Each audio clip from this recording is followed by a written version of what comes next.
Krastavci su zahvalna povrtna kultura, kad im se pruži osnovna njega, znaju da obraduju izuzetno bogatim rodom. Međutim, čak i iskusni baštovani ponekad ostanu razočarani slabijim prinosom.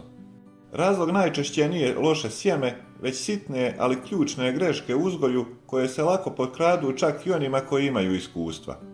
U nastavku ću izdvojiti najčešće probleme koji mogu ozbiljno smanjiti prinos krastavaca i usput dati jednostavne savjete kako ih izbjeći.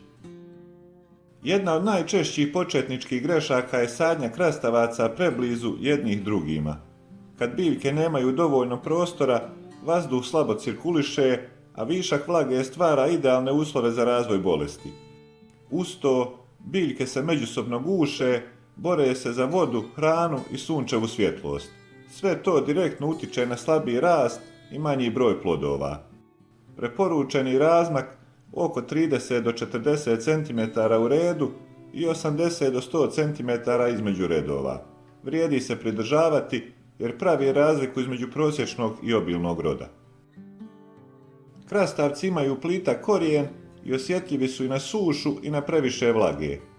Nepravilno zalijevanje, povremeno i obilno, često izaziva stres kod biljke, što dovodi do deformisanih plodova. Poseban problem je gorak okus plodova, koji se upravo javlja kad biljka ne dobija dovoljno vode. Zato je važno održavati umjerenu i stalnu vlažnost zemljišta.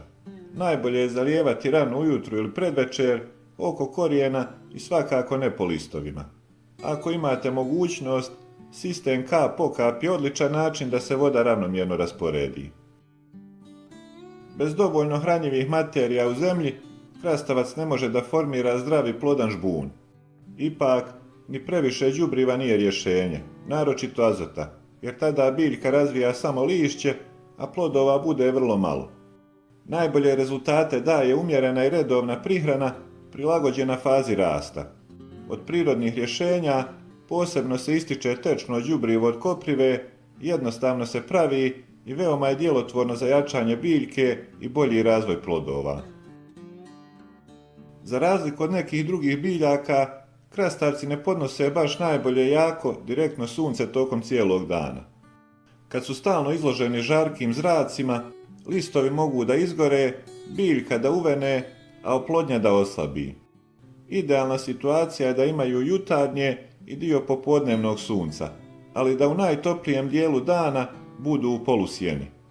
Pored njih je korisno posaditi kukuruz, on pravi prirodni hlad, štiti od vjetra i stvara prijatnu klimu za rast krastavaca. Ako se krastavci svake godine sade na istom mjestu, zemlja se brzo iscrpljuje, a bolesti se zadržavaju i prenose iz sezone u sezonu. Najbolje je da se na isto mjesto ne vraćaju najmanje 4 godine. Kao prethodni usjevi, najviše im odgovara zemljište gdje je ranije bio kupus, ali uspješno rastu i na parcelama gdje su bili krompir, paradajz ili grašak. Pravilna izmjena kultura pomaže zemljištu da se obnovi i čuva zdravlje biljaka. Za dobar rod krastavaca ne treba puno komplikovane nauke, ali treba malo pažnje, redovnosti i znanja o osnovnim potrebama biljke.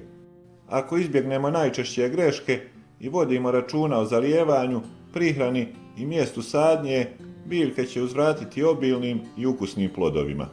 I ne zaboravite, redovna berba je važna skoro kao i sadnja. Što češće berete zrele plodove, to više novih krastavaca raste. Za ovaj video toliko, do sljedećeg, lijep pozdrav!